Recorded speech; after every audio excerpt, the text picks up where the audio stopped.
There's a disturbing new report on police corruption in California. It says it's uncovered a hidden system which can help cover up misconduct by officers, let them move on to law enforcement jobs across the country. It's known as, quote, clean record agreements. They allow problem officers to leave their jobs with their records scrubbed, often with financial payouts. Here with us now is Katey Rusch, one of the reporters who broke the story in an investigation by the San Francisco Chronicle and UC Berkeley's investigative reporting program. Katey, good morning. First, I want to say I read the article, one of the best pieces of investigative journalism I've read in a long, long time. Thank you so much for coming on. I read the article. For viewers who might not be aware, how widespread do you believe the use of this clean record agreement? How common is that?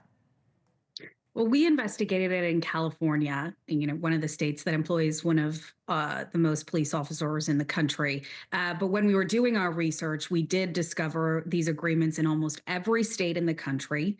Some of the largest agencies have signed these agreements, so it's not just a California problem.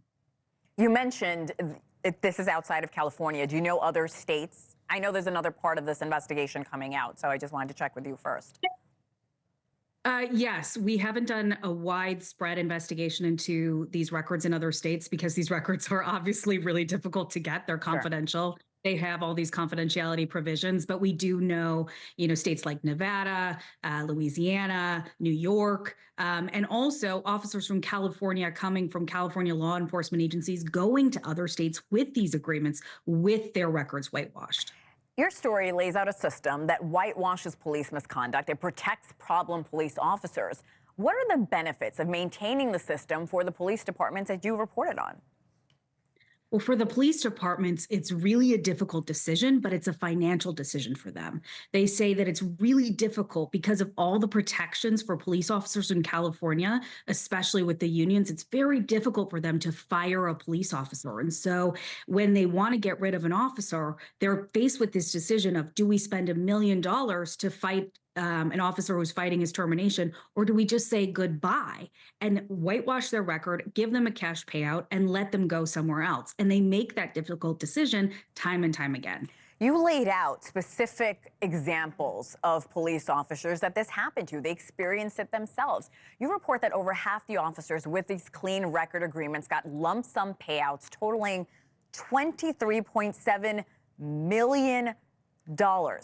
How does that stack up against the cost of firing bad police officers? I think that's a great question.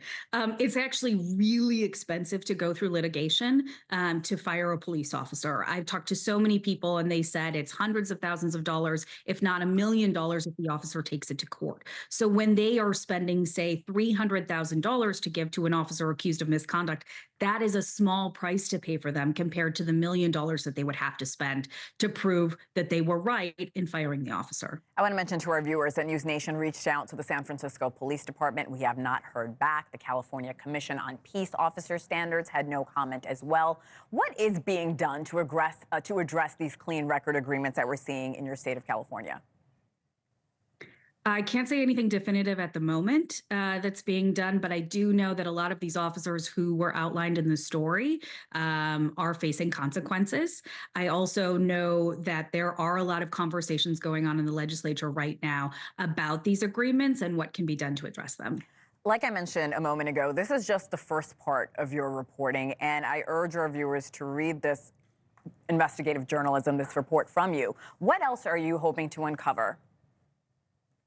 I really think we want to look at this system widespread. We want to look at this system that's currently going on, and we want to look at this system in other states, how it's impacted when there aren't as robust unions in different states across the country. And the other thing that our investigation is looking at is not only these cash payments that are going to officers, but some officers getting disability pensions, pensions that are meant to be for officers who are injured in the line of duty and can no longer work. Officers accused of misconduct are also getting that to kind of sweeten the deal. Well, Katey, when the second part of your report comes out, I really hope you come back on this show. Katey Rusch, thank you. Thanks for watching. Go to joinnn.com to find NewsNation on your television provider. And don't forget to click the red subscribe button below to get more of NewsNation's fact-driven, unbiased coverage.